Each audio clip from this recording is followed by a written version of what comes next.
Point of view से एक बहुत ही अहम तरीन टॉपिक डिस्कस करेंगे डेटाबेस मॉडल का, कि डेटाबेस मॉडल क्या है और डेटाबेस मॉडल की टाइप्स हमारे पास क्या होती हैं। जैसा कि मैंने आपको भी बताया, ये क्वेश्चन आपका पेपर पॉइंट ऑफ व्यू से बहुत इंपॉर्टेंट है। इस चैप्टर में से जब क्वेश्चन पेपर के लिए चूज़ किया जाता है तो बहुत ज़्यादा प्रोबेबिलिटी हमारे पास होती है कि वो क्वेश्चन डेटाबेस मॉडल से रिलेटेड चूज़ किया जाएगा।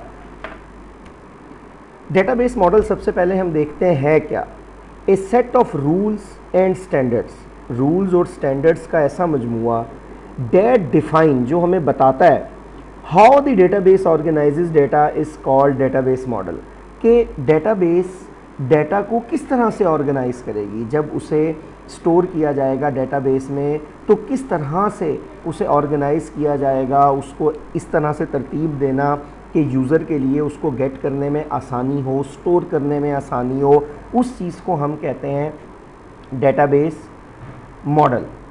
के rule, a set of rules and standards that define how the database organises data, कि डेटाबेस किस तरह से उस डाटा को ऑर्गेनाइज कर रही है, इस कॉल्ड डेटाबेस मॉडल, उसे हम डेटाबेस मॉडल कहते हैं। It also defines how user views the organisation of data.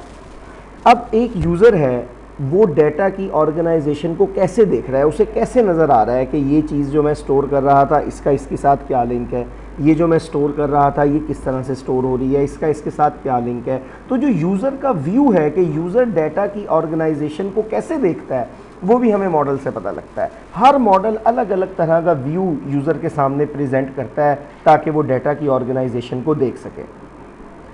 Types of database models, types हम देखते हैं, 3 टाइप्स हमारे पास हैं, हायरार्किकल मॉडल, नेटवर्क मॉडल और relational model.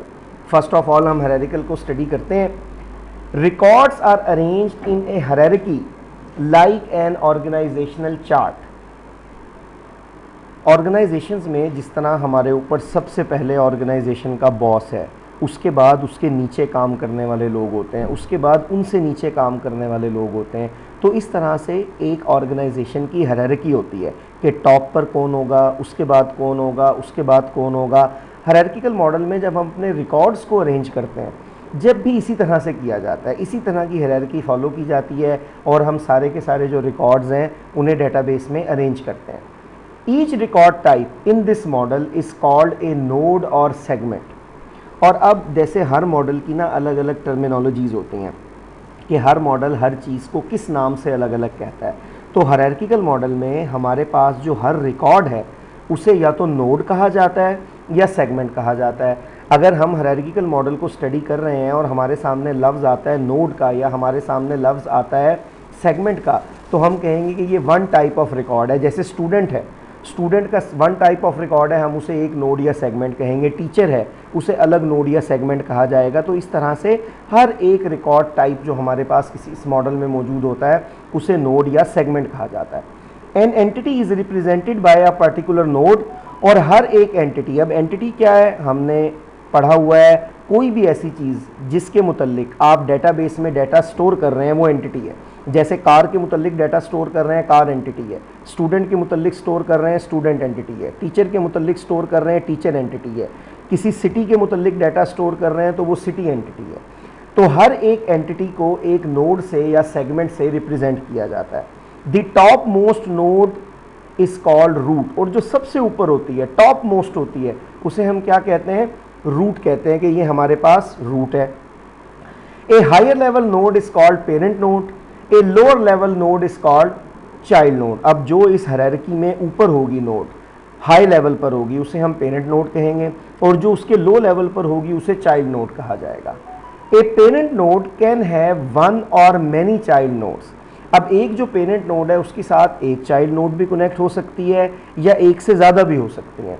A child node can have only one parent node, लेकिन एक child node जो है, अभी हम इसकी डाटा डायग्राम जो है वो देखते हैं इंशाल्लाह, लेकिन एक हमारे पास जो चाइल्ड नोड है उसकी सिर्फ एक पेरेंट नोड होगी, एक से ज़्यादा पेरेंट नोड्स नहीं हो सकते। This kind of structure is often called inverted tree, और इस स्ट्रक्चर को हम अक्सर इन्वर्टेड ट्री भी कहते हैं। इसकी डायग्राम जो है वो मैं आपके सामने शो करवाता हूँ।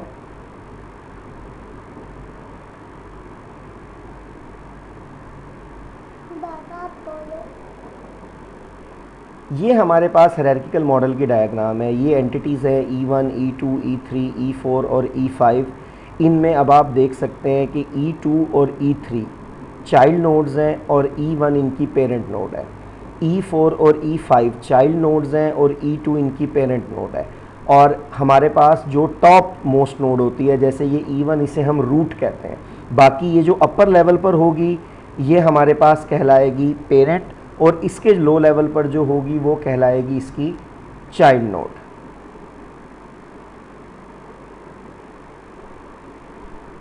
इसके बाद हम नेक्स्ट देखते हैं, दूसरा हमारा मॉडल है नेटवर्क मॉडल। इसमें सिर्फ एक ही डिफरेंस है हायरार्किकल में, और इसमें ये समझना इसलिए आसान हो जाता है। It is similar to hierarchical model. ये जो प्रीवियस हायरार्किकल मॉडल हमने पढ़ा है ये बिल्कुल इससे सिमिलर है। The difference is that child node can have more than one parent nodes. Previous में अगर आपको याद हो हमने पॉइंट पढ़ा था, a child node can have only one parent node, लेकिन इसमें डिफरेंस हमारे पास क्या है, child node can have more than one parent nodes. इसमें एक चाइल्ड नोड की एक से ज़्यादा भी पेरेंट नोड्स हो सकती हैं। The child nodes are represented by arrows in the network model, और इसकी डायग्राम में हम इन्हें एरो से रिप्रेजेंट करते हैं। इट्स डायग्राम इज कॉम्प्लेक्स इसलिए क्योंकि हायरार्किकल मॉडल में तो सिंपल था कि एक चाइल्ड नोड की एक ही पेरेंट नोड होगी। अगर एक पेरेंट नोड है हमें मज़ीद पेरेंट नोड्स देखने की ज़रूरत नहीं है। लेकिन जब हम बात करते हैं नेटवर्क मॉडल की, तो इसमें एक चाइल्ड नोड की एक से ज़्यादा पेरेंट नोड्स भी हो सकती हैं, इसलिए इसकी डायग्राम थोड़ी सी कॉम्प्लेक्स हो जाती है।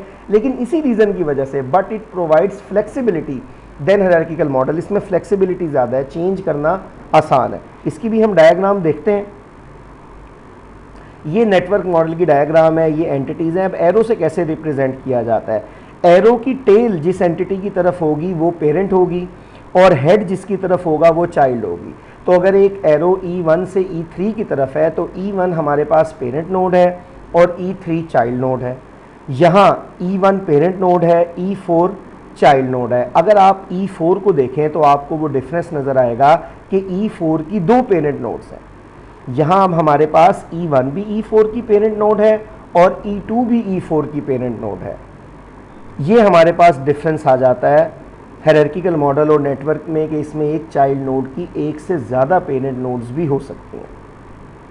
लास्ट मॉडल की तरफ चलते हैं, रिलेशनल मॉडल। आजकल जो हम डेटाबेस बना रहे हैं, हम अपने कोर्स में भी जो डेटाबेस पढ़ेंगे वो सारी की सारी रिलेशनल डेटाबेस है, क्योंकि ये सबसे कॉमन और आसान सिस्टम है, मॉडल है जो हम इस्तेमाल करते हैं। It is the most commonly use database model. ये सबसे ज़्यादा आम इस्तेमाल होने वाला डेटाबेस मॉडल है। It is more flexible than other two models. Flexible इसलिए क्योंकि इसमें एंटिटीज़ को ऐड करना, एंटिटीज़ को रिमूव करना, उनका रिलेशनशिप बनाना वो बहुत ज़्यादा आसान है। It consist of simple relations. ये सिर्फ सादा रिलेशंस पर मुश्तमिल होता है। अब ये रिलेशन क्या है, जैसे हायरार्किकल मॉडल में हमने नोड का लफ्ज़ पढ़ा था ना, कि नोड एक एंटिटी को रिप्रेजेंट करती है या सेगमेंट एक एंटिटी को रिप्रेजेंट करती है। नेटवर्क में भी ऐसे ही है। रिलेशनल मॉडल में एक एंटिटी को एक रिलेशन के ज़रिए रिप्रेजेंट किया जाता है। A relation is a term used for table, और इसका मतलब है टेबल जिसमें हम सारे का सारा डाटा स्टोर करते हैं। A relation represents particular entity. ये बात मैं अभी आपको बता रहा था कि एक रिलेशन किसी एक एंटिटी के बारे में बताता है। स्टूडेंट के लिए हम अलग रिलेशन बनाएंगे, टीचर के लिए अलग, कार के लिए अलग, सिटी के लिए अलग। तो हर एक एंटिटी के लिए आप अलग अलग से रिलेशन बनाते हैं। The relationships are based on data of the entities. अब इनके दरमियान जो रिलेशनशिप है वो इनके अंदर जो डाटा है उस पर बेस करता है। मिसाल के तौर पर स्टूडेंट और टीचर के दरमियान जो रिलेशन होगा वो ये होगा टीचर टीच स्टूडेंट। अब स्टूडेंट और कार के दरमियान जो रिलेशन होगा वो होगा स्टूडेंट ड्राइव्स कार। तो जो डाटा किसी एंटिटी में मौजूद है या वो एंटिटी की जो टाइप है, रिलेशनशिप उस पर डिपेंड करता है कि उसका दूसरी एंटिटी से क्या रिलेशनशिप होगा। The relationship between entities is represented by the following diagram. इसकी भी हम डायग्राम देखते हैं।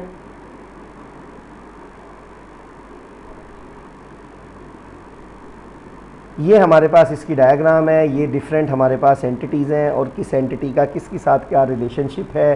E1 का E2 के साथ, E4 का 5 और 2 के साथ है, E2 का E3 के साथ, E5 का E6 के साथ। इनके दरमियान जो भी डेटा मौजूद है उसकी बुनियाद पर रिलेशनशिप्स हैं। तो स्टूडेंट्स, मैंने जैसे आपको बताया था, ये पेपर पॉइंट ऑफ व्यू से बहुत इंपॉर्टेंट टॉपिक है। इस वीडियो को अच्छी तरह देखें, नोट करने वाली बातें नोट करें, और जो भी क्वेश्चन होता है वो आप ग्रुप पर या कमेंट्स में पूछ सकते हैं।